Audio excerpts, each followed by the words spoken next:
Mereka yang pernah bertempur dalam kesatuan-kesatuan bersenjata resmi negara. Mereka yang berwatak revolusioner dan berjiwa Pancasila, berjuang mempertahankan kesatuan Republik ini.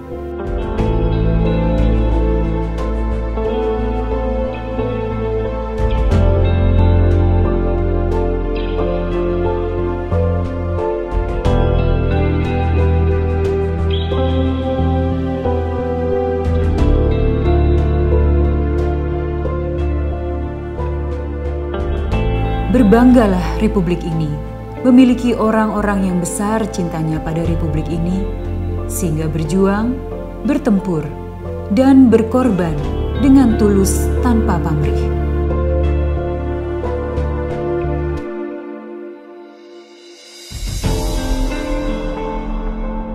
Pertempuran dalam kesatuan menguatkan cinta mereka pada kesatuan dan sampai saat ini terus diekspresikan melalui perhatian dan kasih sayang yang dibagikan.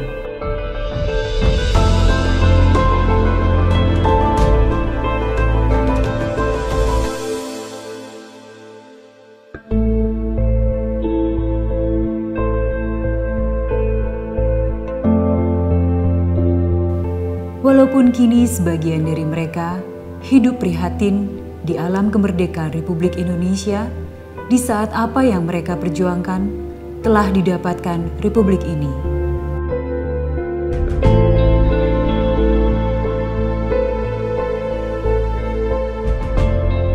Di sisi lain, sebagian dari mereka hidup berkecukupan serta masih mampu berjuang.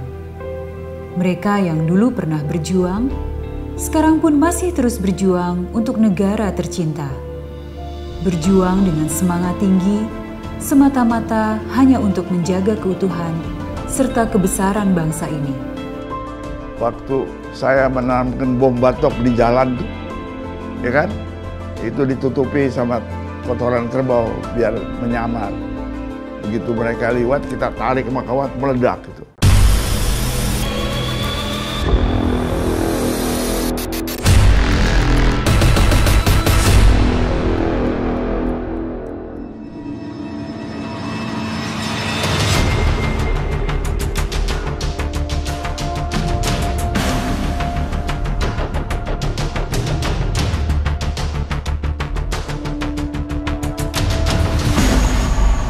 Jadi saya diundang sama Kasat kemarin itu kebanggaan.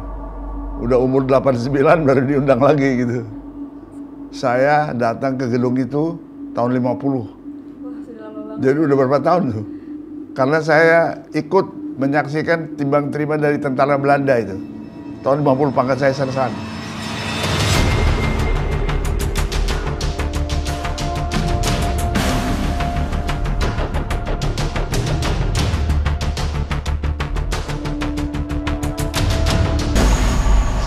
Dasar saya dibina oleh kakek yang namanya main pukulan.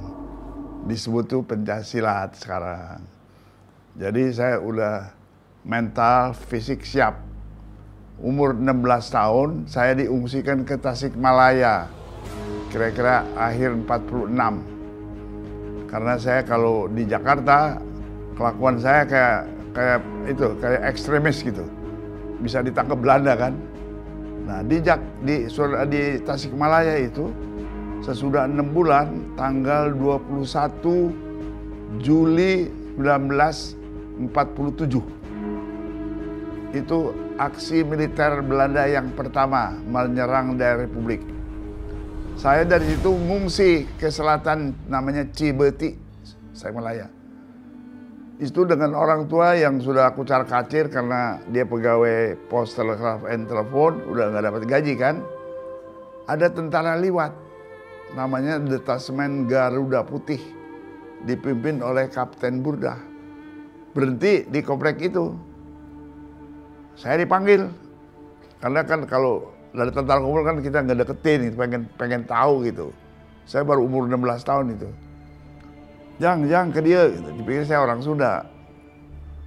Pada naon Pak, Pangneangan sangu suruh cari nasi. Dia lapar kali. Saya baru nampah tuh. Saban rumah saya bilang, punten ibu, manawi aya sangu. Dikasih sangu yang udah mau basi tuh. Ikannya nggak ada, dikasih minyak jelantah. Sambil saya bawa nasi kan lapar, comotin juga tuh nasi sama jelantah. Adapun cabai, dipetik cabainya tuh di awal itu. Nah dari situ saya harus bergabung.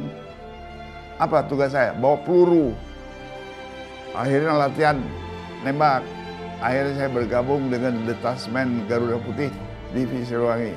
Tugas kita apa? Menghadang Belanda. Konvoi Belanda tuh dari Tasik ke Singapura, kita cegat, namanya Gunung Kacapi. Di situ kita hadang mereka gitu. Banyak tentara yang meninggal, saya kehilangan 2 orang teman. Itu perjuangan saya. Jadi saya ikut perang kemerdekaan umur 16 tahun. Orang nanya, "Lo nggak takut?" Siapa bilang, kita ditembakin sama Mustang tuh, gitu. Lari aku ke kampung. Maaf nih, cek orang Sunda, yang ngihan maneh, yang modal. Jadi sakit takutnya, terkencing-kencing gitu sambil lari. Sampai buang air gitu, takutnya gitu. Alhamdulillah. Waktu saya menanamkan bom batok di jalan tuh, ya kan? Itu ditutupi sama kotoran kerbau biar menyamar. Begitu mereka lewat, kita tarik sama kawat, meledak gitu. Itu yang masang, ahlinya, Letnan Ruhyat. Jam 5 sore dia jalan ke situ, dia lupa. Kesadung kawat, meledak dia 3 meter, terbang.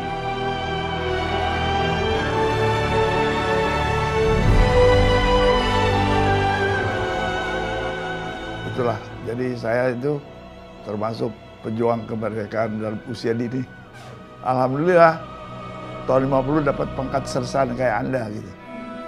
Tapi karena ilmu silat saya pakai, karena silat itu bukan untuk bela diri. Suatu ilmu itu jangan dipakai untuk berkelahi, tapi untuk kehidupan. Jadi aspek silat saya pakai, tahun 50 sersan, tahun 80 mayor jenderal.